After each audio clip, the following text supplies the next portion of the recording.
नमस्कार बच्चों, कैसे हैं आप सब। आई होप कि आप सभी अच्छे होंगे। मैं Sangeeta from Learno Hub, the free learning platform, जहां आप पढ़ सकते हैं math science SST absolutely free at learnohub.com।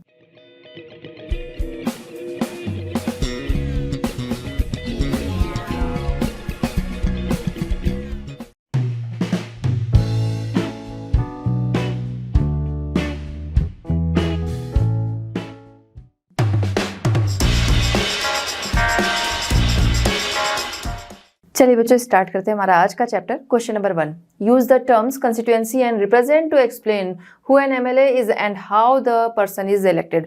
Question क्या कह रहा है कि एमएलए कौन होता है और वो किस तरह से इलेक्ट होता है। साथ ही साथ आपको ये जो टर्म्स हैं कंस्टिट्यूएंसी एंड रिप्रेजेंटेटिव, इनका यूज करना है। ठीक है, सबसे पहले हम लोग बात करेंगे एमएलए कौन होता है। ठीक है, एमएलए कौन होता है?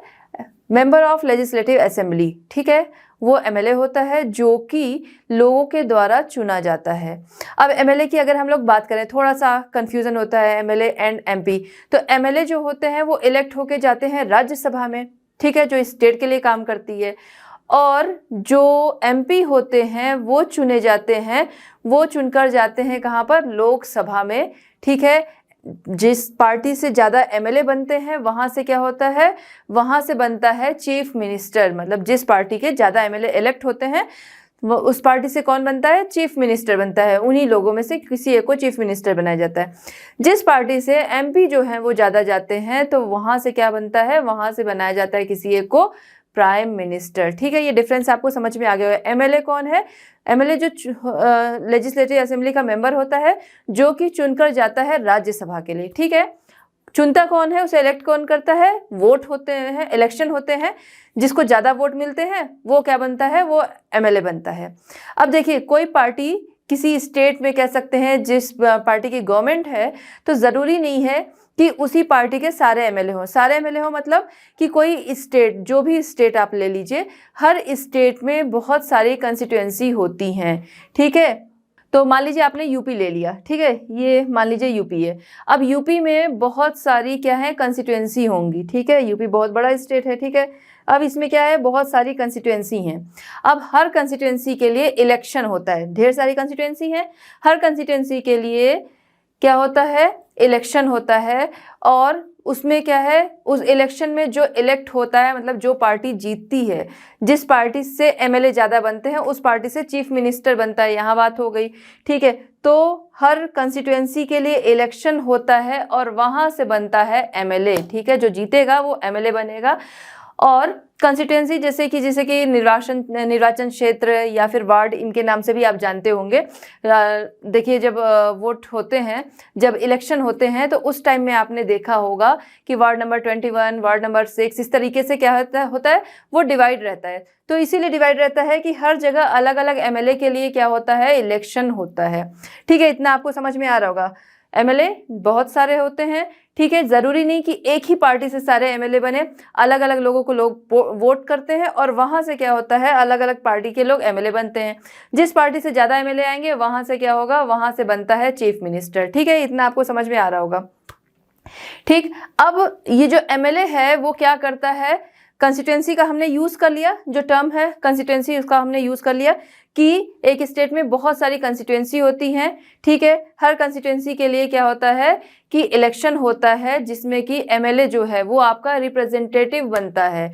ठीक है, यानी कि हर वार्ड की जो भी प्रॉब्लम्स होंगी, जहाँ से जो भी एमएलए इलेक्ट हुआ है, वो आपकी प्रॉब्लम को क्या करेगा? वो राज्यसभा तक आपकी प्रॉब्लम को पहुंचाएगा, जहां से क्या होगा? लेजिस्लेटिव असेंबली, जहां पर क्या है? नियम कानून जो है वो बनते हैं।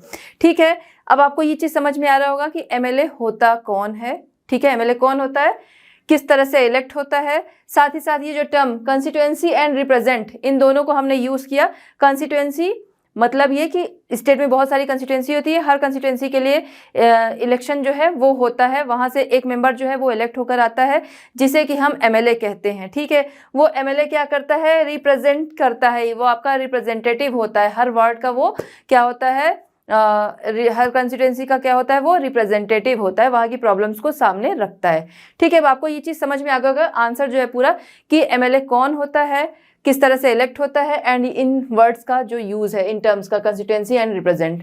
ठीक है, आइए देख लेते हैं अब हम लोग। They then become members of the legislative assembly and also from the government. In this way we say that the MLAs represent people. ठीक है. Every state in India has a legislative assembly. Each state is divided into different areas or constituencies. From each constituency, the people elect one representative who then become a member of the legislative assembly. ठीक है, तो answer जो है वो I think कि आपको clear हो गया होगा. चलिए बच्चों देखते हैं क्वेश्चन नंबर 2. क्वेश्चन नंबर 2 हमारा है how do some MLAs become ministers. Explain. आपको एक्सप्लेन करना है कि कुछ एमएलए जो है वो मिनिस्टर बनते हैं, कैसे बनते हैं ये आपको बताना है. ठीक है, तो अभी पहले हमने बात की थी कि चीफ मिनिस्टर बनते हैं, एमएलए बनते हैं, सब कैसे बनते हैं ये हमने समझा था कि एक स्टेट में बहुत सारी कंस्टिट्यूएंसी होती हैं. ठीक है, हर कंस्टिट्यूएंसी में क्या होता है, इलेक्शन होता है जहाँ से क्या है एमएलए बनते हैं. ठीक, बहुत सारी कंस्टिट्यूएंसी हो गई, हर जगह इलेक्शन हुआ हर कंस्टिट्यूएंसी के लिए, और वहाँ से क्या हुआ कि कोई अलग अलग एमएलए जो है वो बने, अलग अलग पार्टी से बनते हैं. लेकिन जिस पार्टी की मेजॉरिटी रहती है वो पार्टी क्या करती है, वो स्टेट गवर्नमेंट बनाती है. ठीक है, वहीं से जो एमएलए हैं, मान लीजिए कि कोई इसमें कई पार्टियां हैं जिससे लोग एमएलए बने हैं. ठीक है, इलेक्शन के बाद फिर यहाँ पर क्या है, मान लेते हैं हम ये एक एरिया, वैसे तो ऐसा नहीं होता कि एक एरिया से ही पूरे आए, लेकिन फिर भी हम लोग ये मान ले रहे हैं कि ये जो पोर्शन है वो एक पार्टी के लोग हैं. ठीक है, जो कि एमएलए बने हैं. ओके, ठीक है. अब इसी में से जितने भी लोग होंगे इनमें से कोई एक जो पर्सन होगा उसे बनाया जाएगा चीफ मिनिस्टर. जितने एमएलए जीत के आए हैं इनमें से किसी एक को क्या किया जाएगा, चीफ मिनिस्टर बना दिया जाएगा. ठीक है, इतना क्लियर. अब जो ये चीफ मिनिस्टर बन गया वो क्या करेगा, यही जो एमएलए है इन्हीं में से वो रिकमेंडेड करेगा मिनिस्टर के लिए. ठीक है, चीफ मिनिस्टर इन्हीं में से रिकमेंडेड करेगा मिनिस्टर के लिए. बैठक होती है, फिर वहाँ कैबिनेट की बैठक होती है, वहाँ पर राज्यपाल के आगे इनके नाम रखे जाते हैं, यानी कि गवर्नर के आगे इनके नाम रखे जाते हैं मिनिस्टर्स के. फिर गवर्नर क्या करता है, आगे उनको शपथ दिलाता है. तो इस तरह से कुछ एमएलए जो हैं वो क्या बनते हैं, मिनिस्टर बनते हैं. ठीक है, मिनिस्टर्स बनते हैं. और फिर उसके बाद क्या किया जाता है, इनके अलग अलग डिपार्टमेंट्स जो होते हैं वो उन्हें दे दिए जाते हैं. जैसे कि आपका एजुकेशन हो गया, हेल्थ हो गया, लॉ हो गया, अलग अलग डिपार्टमेंट जो है वो इस तरह से डिवाइड कर दिए जाते हैं. ठीक है, क्लियर. आई थिंक आपको क्लियर हो गया होगा कि चीफ मिनिस्टर और एमएलए कैसे बने.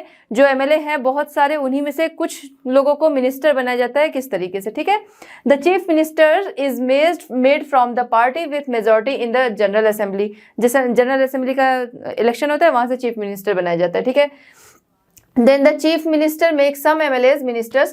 The chief minister recommends some MLAs of the party to the governor and the governor administers the oath of office to them. ठीक है, and then there is the division of portfolios of these ministers by the chief ministers like health minister, education. आप बहुत सारे ministers जानते हैं, उसमें आप लिख सकते हैं. चलिए बच्चों देखते हैं क्वेश्चन नंबर 3. क्वेश्चन नंबर 3 हमारा है why should the decisions taken by the chief ministers and other ministers be debated in the legislative assembly. ठीक है, मिनिस्टर एंड चीफ मिनिस्टर के द्वारा लिए गए डिसीजन के लिए डिबेट क्यों होना चाहिए लेजिस्लेटिव असेंबली में, उसके लिए बहस क्यों होनी चाहिए. देखिए, कोई भी रूल है, कोई भी डिसीजन है, वो क्या है, वो सही है या गलत है.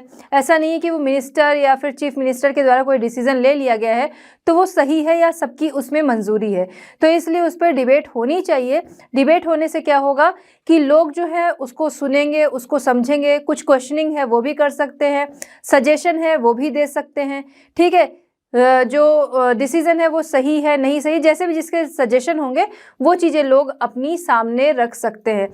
साथ ही साथ अगर डिबेट्स होते हैं तो अगले को भी पता है कि अगर कोई वो गलत डिसीजन ले रहा है तो उस पर ऑब्जेक्शन के लिए लोग जो है वो बैठे हैं. यानी कि इस तरीके की चीज़ जो है, यानी डिबेट जो है, बहस जो है वो होनी चाहिए, क्योंकि इस तरह से वो चीफ मिनिस्टर जो भी है उनकी पावर को भी कंट्रोल करता है, वरना वो अपनी पावर का मिसयूज़ भी कर सकते हैं. ठीक है, the decision taken by the chief minister and other ministers should be debated in the assembly because the chief minister and other ministers can express their opinion in the assembly. ठीक है, सब अपने जो भी डिसीजन है उसको, उससे related जो भी ओपिनियन है असेंबली में रख सकेंगे. मीटिंग आस्क क्वेश्चन आस्क कर सकेंगे रिलेटेड टू द सब्जेक्ट. ठीक है, और गिव सजेशन दे सकेंगे so that what ever decision is taken it is in the interest of the public.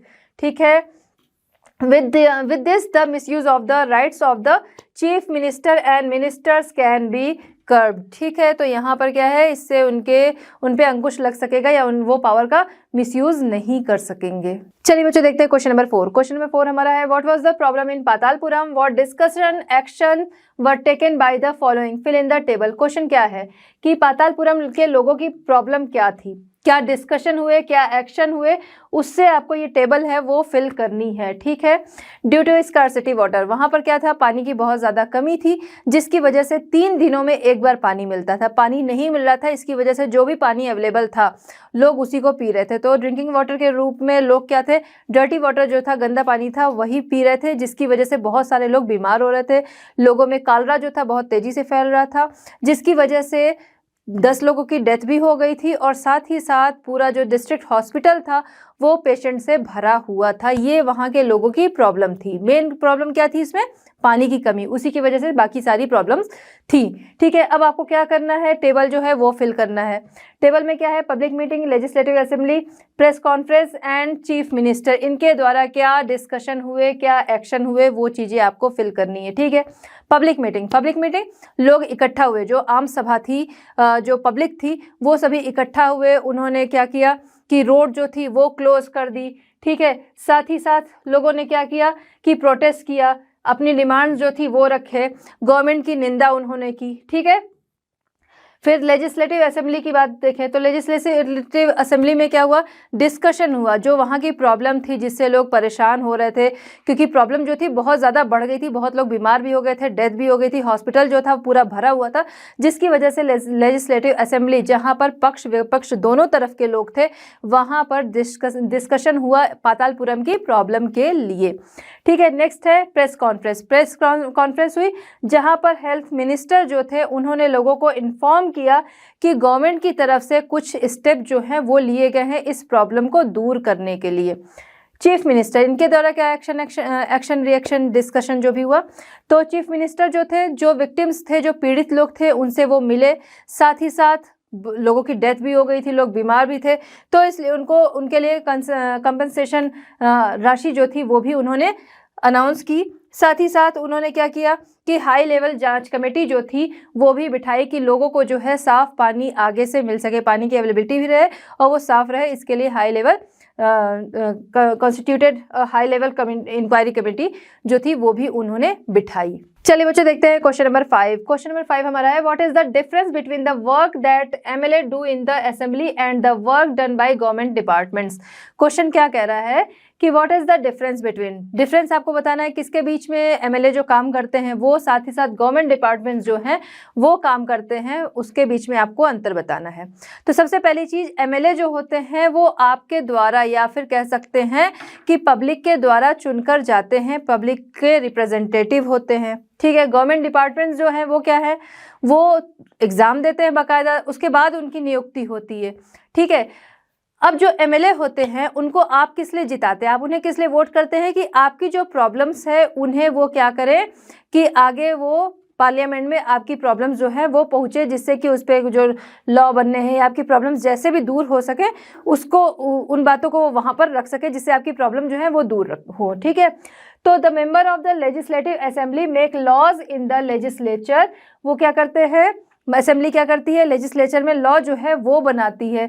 The local problems are kept in the legislature by the members, legislature के जो member होते हैं उनके द्वारा लोकल प्रॉब्लम्स को वहाँ पर रखा जाता है, जिनके लिए लॉ जो हैं वो बनते हैं।